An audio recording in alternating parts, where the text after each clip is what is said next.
5 definite but subtle signs your friends have a problem with you. Bid goodbye to the rainbows and sunshines. Once you are an adult, every social setting comes with an invisible book of rules, and yes, you're expected to go by it if you want to form high quality friendships. Adults, especially those who are a bit more refined, avoid confrontations over small things, but their attitude towards you is filled with clues as to where you stand with them. Number 1, they stop joking around when you come around and turn the conversation towards a more impersonal topic like studies, work, etc. This means that they don't trust you enough. They are not excluding you from the conversation but also not sharing anything personal, which means you can still reverse the situation. Number 2, they don't ask any favor from you ever. Some people are hyper independent and don't like asking for stuff, but if they're asking each other all the time and never you, then it means they're not comfortable enough to ask you. Giving and receiving favors builds a sense of security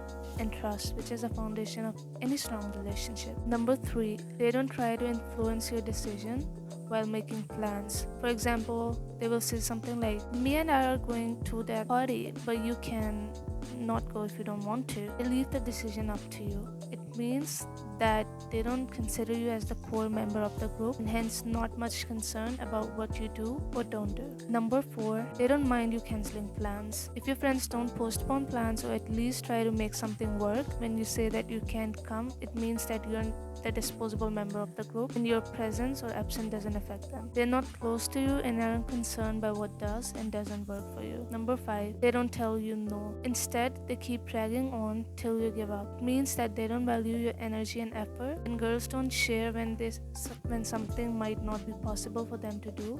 There's always some behind the scenes correspondence going on, and they don't want to say no because definitive answers can be twisted. Thank you for watching. In part 2, the solution to these problems will be discussed. That will teach you how to handle such politics, so follow along. 5 subtle but definite signs your friends have a problem with you. Solution. This page is mostly geared towards what you can do to improve your position within a friend group. So I won't be telling you how everyone's a monster and that you'll find your tribe eventually. I will teach you how to be practical instead. Your friends aren't joking around or having more personal conversation when you're around is because they don't trust you. It might feel like you're not emotionally open, which can ignite a fear of judgment. Reverse it. Instead of going quiet, try to add to whatever they're saying and share any relevant personal anecdote or experience. The more you relate to people, the more they will relax. Whatever you do, don't directly discount other person's feelings. For example, if someone tells you that they love Gilmore Girls, don't say,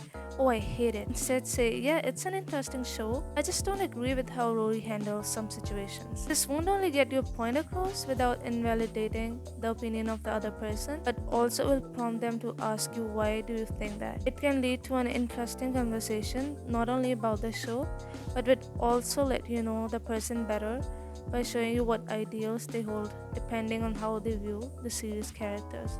This will even prevent any awkward gaps in the conversation. Number 2, your friends don't ask for any favors because you come across as someone who is very individualistic and are walled off from others. Never let people walk all over you, but don't be so defensive that they learn to skip you altogether. Show your friends that you are there for them by asking them what's wrong if there's anything you can do about it on the days that they seem down. Going to eat something? Bring a little treat like a candy or a chocolate bar for them.